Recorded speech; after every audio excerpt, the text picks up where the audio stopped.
오늘의 사연 시작합니다. 안녕하세요.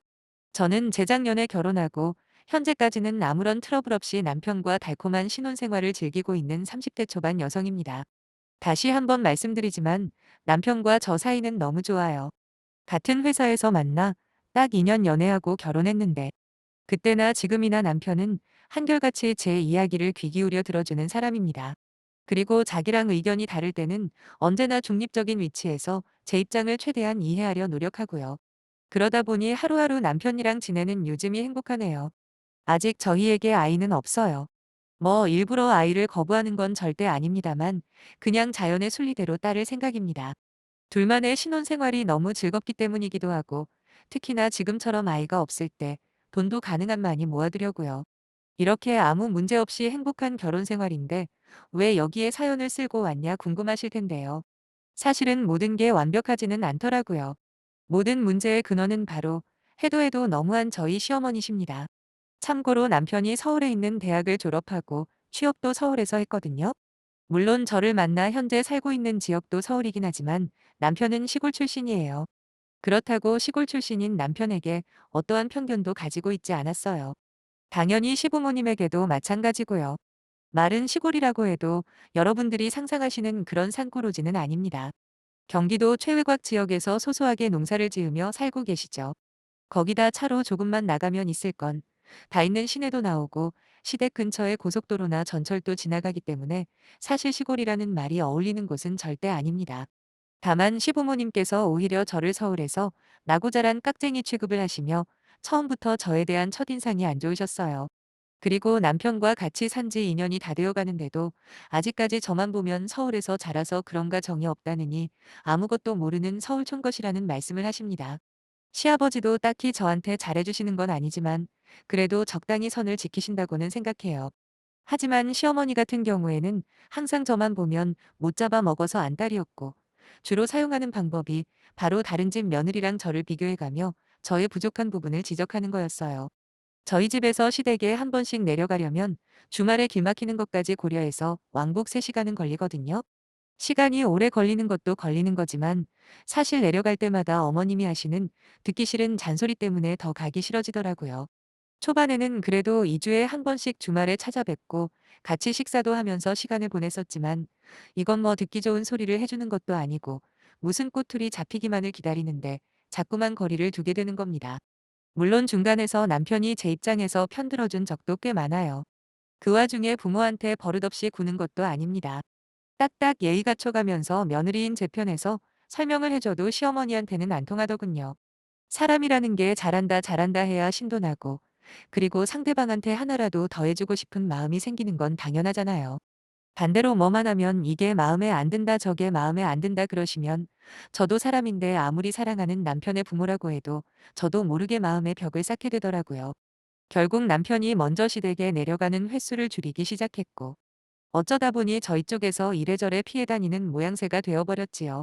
그랬더니 나중에는 시어머니께서 종종 저한테 전화를 하셔서는 옆집 누구 며느리는 한 주도 빠지지 않고 내려온다고 그래서 일주일치 반찬을 맛깔나게 해놓는 건 물론이고 온 집안 대청소도 며느리가 대신해준다며 어떻게 당신 며느리인 저는 얼굴 한번 보여주는 것도 힘이 드냐는 식으로 눈치를 주십니다. 여기서 저희 결혼할 때 이야기를 잠깐 해보자면 남편과 저랑 동의하에 시가던 친정이던 그 어떤 도움도 받지 않았거든요. 아직 양가 부모님 노후 준비가 확실하게 마련된 것도 아닌데 괜히 저희 결혼하는 것 때문에 부담을 드리고 싶지 않았고 우리 두 사람이 모아둔 돈에다가 대출만 조금 더 받으면 저희가 다니는 직장 근처에 작은 전세 아파트 정도는 마련할 수 있겠더라고요. 마음을 조금만 비우면 얼마든지 우리 둘만의 힘으로 할 수 있는데 굳이 부모님들께 수천만 원씩 받는 것도 싫었고 어쨌든 부모 자식이 특별한 관계라고는 해도 큰돈이 오고 가면 자연스럽게 뭔가 바라는 게 생기게 뻔하지 않겠습니까? 원래 실망이라는 감정은 기대에서 온다고 바라는 게 많을수록 서운할 일도 많다고 생각합니다. 그래서 처음부터 부모님 도움 받지 않겠다고 못을 박아버렸고 그렇게 하나부터 열까지 남편과 제 힘으로 결혼 생활을 시작하게 된 거예요. 이런 모든 정황을 고려했을 때 저는 시부모님에게 바라는 게 딱히 있지를 않았습니다. 그러나 어찌된 영문인지 시부모님, 특히 어머님께서는 저한테 바라는 게 아주 많으시더라고요. 솔직히 결혼하고 다른 며느리들이 하는 만큼은 해드렸다고 생각하거든요. 매달 생활비를 꼬박꼬박 챙겨드리지는 못해도 기념일이나 명절 때는 최대한 성의껏 용돈이나 선물을 해드렸고 한 달에 한두 번은 찾아뵙고 맛있는 거 사드렸습니다. 이 정도면 기본은 하며 살았다고 생각하는데 어머님은 제가 하는 게 성에 안 차시는지 매번 뭔가를 해드릴 때마다 부족하다는 듯 불만을 이야기하셨고 더 많은 걸 요구하시는 겁니다.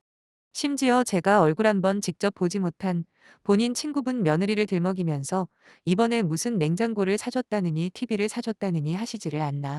또 누구 아는 형님 며느리는 용돈으로 째째하게 몇십만 원 이렇게 주는 게 아니라 100만 원 단위로 준다면서 어찌나 자랑자랑을 하는지 모릅니다. 딱 봐도 저 들으라는 소리인 거 맞죠? 그러면서 한다는 말이 본인도 며느리 자랑을 하고 싶었는데 글쎄 아무리 생각을 해봐도 할 말이 없다고 민망해 죽는 줄 아셨답니다. 아니 이런 말을 대체 왜 저한테 하시는지 모르겠어요. 막말로 며느리한테 대접을 받고 싶으면 자기가 먼저 시어머니로서 본받을 만한 모습을 보이는 게 먼저 아닙니까? 그리고 저를 예뻐하는 마음이 조금이라도 느껴져야 저도 마음에서 우러나와 효도를 하는 거지. 신혼 때부터 지금까지 저를 못마땅하게 생각하시는 게 느껴지는데 제가 골이 비었다고 어머님한테 알아서 이것저것 해드리겠냐고요. 그냥 딱 기본만 하며 사는 것도 제 입장에서는 많이 양보한다고 생각하는데 말이죠. 기껏 주말에 내려오라 성화를 하셔서 남편이랑 쉬지도 못하고 시간 내서 내려가게 되면 아들네 부부 온다고 상다리 휘어지게 식사 준비해 놓은 것도 아니고 오히려 저희 보고 맛있는 거 당장 내놓으라 하시니 시댁에서 부를 때마다 신경 쓰이고 부담되는 것도 사실이에요. 거기다 기껏 맛있다고 소문난 식당 검색해서 시부모님 모시고 가면 두 분 모두 음식 타박은 어찌나 심하게 하시는지 이건 짜다 저건 싱겁다. 이건 왜 이렇게 조미료 맛이 강하냐 등등 조용히 말씀하시는 것도 아니고 식당 손님들 전부 다 들을 만큼 크게 이야기를 하세요. 덕분에 모시고 식당 다니는 것도 고역이지요. 괜히 나가서 돈은 돈대로 쓰고 욕은 욕대로 먹는데 어느 누가 좋아하겠냐고요. 남편도 저와 같은 생각이었는지 이렇게 모든 게 마음에 안 든다 하실 거면 다음부터는 그냥 집에서 먹자고 말씀드렸거든요. 그러자 어머님께서 하시는 말씀이 자기는 평생 집에서 밥만 했기 때문에 다 늙은 이제는 대접만 받고 싶으시답니다. 정집밥이 먹고 싶으면 며느리인 저보고 차려서 갖다 바치라고 하시는데 제가 뭐 안 해본 줄 아십니까?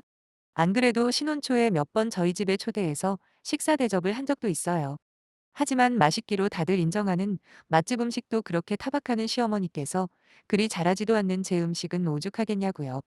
짠에 싱겁내는 기본이고 뭐가 그렇게 재료 맛이 살아있다며 난리를 치시는지 결국 음식에 재능이 꽝이라는 소리까지 들었다니까요. 덕분에 그 후로는 시부모님한테 라면 하나 끓여드릴 생각도 없고요. 그런데 시어머니는 다른 집 며느리들은 직접 김장까지 해서 냉장고에 딱딱 보관해주고 반찬들도 못하는 게 하나 없다던데 자기는 며느리 복이 없다고 평생 며느리가 차려준 맛있는 생일상 한 번 못 받겠답니다. 아니 본인 뱃속에서 나온 자식도 안 차려주는 생일상을 제가 왜 차려드려야 하는 거죠? 그렇다고 지금까지 뭐 하나라도 신경 써서 해드리면 고마워하기는커녕 하나부터 열까지 트집만 잡아놓고 바라기는 어지간히도 바라시네요. 매번 저런 식으로 이야기를 하니까 저로서는 해도 욕먹고 안 해도 욕먹을 바에는 그냥 안 하고 욕먹겠다는 생각이에요. 제가 특별히 서울태생이라서 그런 건 아닙니다.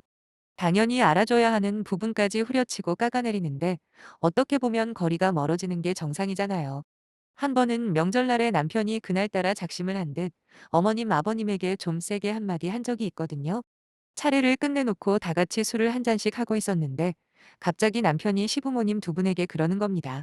며느리도 어찌 보면 자식인데 조금만 살갑게 대해주면 안 되냐고요. 자기 나름대로 직장 생활하면서도 잘하려고 노력한다고. 그러니까 어머니 아버지께서 조금만 예쁘게 봐주고 잘해주면 이 사람도 같이 더 노력할 것이고 그러다 보면 서로 관계가 나아지지 않겠냐는 의미였지요. 그러자 어머님이고 아버님이고 거의 동시에 무슨 말도 안 되는 소리를 들었다는 듯 화를 내시는 게 아니겠습니까? 며느리인 제가 모자른 거지 자기들은 잘못이 하나도 없답니다. 세상에 어느 시부모가 며느리 눈치를 보면서 사냐고. 대체 본인들이 뭘 어떻게 했다고 다정하게 대해주라 마라 잔소리냐 하시길래 듣는 저도 짜증나서 남편한테 다시는 중간에서 나서지 말라고 해버렸어요. 그렇게 한 귀로 듣고 한 귀로 흘려들으며 최대한 거리를 유지하며 살고 있었는데 얼마 전부터 이번엔 손주 타령이 시작되더라고요. 이미 남편과 저의 생각을 시부모님께 수차례 이야기했고, 낳지 말라 해도 때가 되면 어련히 알아서 가질 생각입니다. 지금은 제가 육아휴직을 하기도 아까운 시기라 최소 1년에서 2년은 계획을 세우지 않은 건데, 무슨 자극을 받으신 건지 이유 막론하고 무작정 빨리 애를 낳으랍니다. 이번에도 여지없이 다른 집 며느리들은 손자 손녀 하나씩은 기본으로 데려오는데, 아니 며느리가 이쁜 짓을 안 하면 손주 이쁜 짓이라도 보여달래요. 뜬금없는 손주 타령을 할 때마다 저보다는 남편이 나서서 알아듣게 설명을 해드리는데도 무슨 속이에 경 읽는 것도 아니고 며칠 후 전화를 해서는 똑같은 소리만 반복하시더라고요. 답답한 마음에 한 번은 저보다 먼저 결혼한 친구를 만나서 상담을 한 적이 있어요. 그때 친구가 제 이야기를 듣더니 그걸 왜 참고만 있냐고 똑같이 해드리라고 하는 거예요. 일방적으로 당하는 제가 등신이랍니다. 그게 무슨 뜻이냐 했더니 시어머니가 자꾸 다른 며느리들이랑 비교질하면서 뭐라 하면 그냥 듣고만 있지 말고 너도 그대로 갚아주라는 뜻이라더군요. 처음엔 아무리 그래도 그렇지 명색이 시어머니한테 어떻게 그럴 수가 있을까 싶었습니다. 하지만 이틀이 멀다 하고 전화해서 다른 집 며느리는 결혼하고 1년도 안 돼서 애를 낳았다느니 어떤 며느리는 손자만 벌써 3명을 안겨줬다고 했던 소리를 또 하고 또 하길래 마침내 인내심이 바닥이 나버리더라고요. 그래서 친구가 했던 조언대로 똑같이 맞받아치기 시작했지요. 시어머니께서 왜 너는 애 낳을 생각을 하지 않냐고, 어떤 집 며느리는 저보다 늦게 결혼했는데도 벌써 첫째 낳고 지금 둘째까지 임신했다고 하더라고요. 그래서 제가 그랬지요. 저도 친구가 한 명 있는데 글쎄 시댁에서 신혼집도 사주고 차도 사줬다고, 그뿐 아니라 생활비에 보태 쓰라고 용돈까지 팍팍 주시는 덕분에 다니던 회사도 그만뒀다고 말씀드렸어요. 현재는 집에서 애 낳고 살림하는 데만 집중하는데 얼마나 부러운지 모른다고요. 그러면서 일부러 길새 한숨을 쉰 다음 저도 돈 걱정 없이 집에서 살림만 하면서 살 수 있다면 진작에 애 둘은 낳을 텐데 라며 말꼬리를 흐려버렸더니 처음 보는 저의 반응에 놀라셨는지 한동안 할 말을 못 찾으시더라고요. 여기서 가만히 있을 죄가 아니죠. 실제로 제 친구 중에 돈 많은 시댁 만나서 수시로 이런저런 자랑질을 하는 애가 하나 있는데, 그 친구 인스타로 들어가 직접 각종 사진들을 보여드렸습니다. 모든 게시물 밑에는 그 친구가 자기 시어머니에 대해 자랑질하는 글이 달려 있었거든요. 살짝 눈빛이 흔들리던 시어머니는 확실히 다음부터는 손주 타령을 적게 하시긴 했습니다. 그 밖에도 다른 집 며느리가 뭘 해줬다면서 제 속을 뒤집는 소리 할 때마다 전처럼 듣고만 있지는 않았어요. 잘난 시댁 만나 호강하는 사람들 이야기를 찾아서 수집하고 또 모아서 그대로 들려드렸습니다.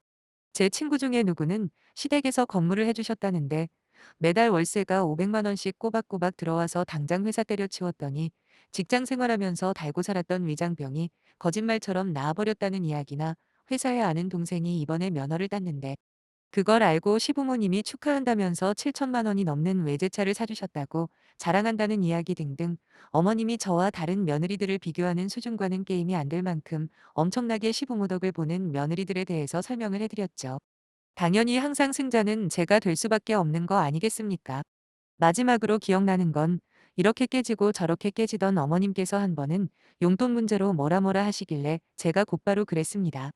원래 며느리들이 시댁 가는 거 별로 안 좋아하는데, 제가 아는 사람은 시댁 갈 때마다 용돈을 주시는 시부모님 덕분에 오지 말라고 해도 매주 내려간다고요. 솔직히 저도 그런 시부모님이 있다면 아예 모시고 살 수도 있을 것 같다 질러버렸더니 딱 그 시점 이후로는 어머님이 두 손 두 발 들어버리셨네요. 소위 맞불 작전이라는 게 이렇게까지 효과가 좋을지는 몰랐는데 지금까지는 대만족 중입니다. 전처럼 말도 안 되는 요구를 하는 경우도 확 줄어들었고, 결정적으로 꼬장꼬장한 성미도 한풀 꺾이셨거든요. 거기다 저번 주에는 두 분 결혼기념일이라 맛있는 거 사드시라고 20만 원 용돈을 드렸는데 글쎄 처음으로 고맙다 인사를 하시는 게 아니겠습니까? 하긴 괜히 아들 며느리랑 신경전 펼쳐봐야 저희보다 당신들이 더 손해라는 걸 아신 건지 저를 대하는 태도도 확실하게 좋아진 게 느껴지네요.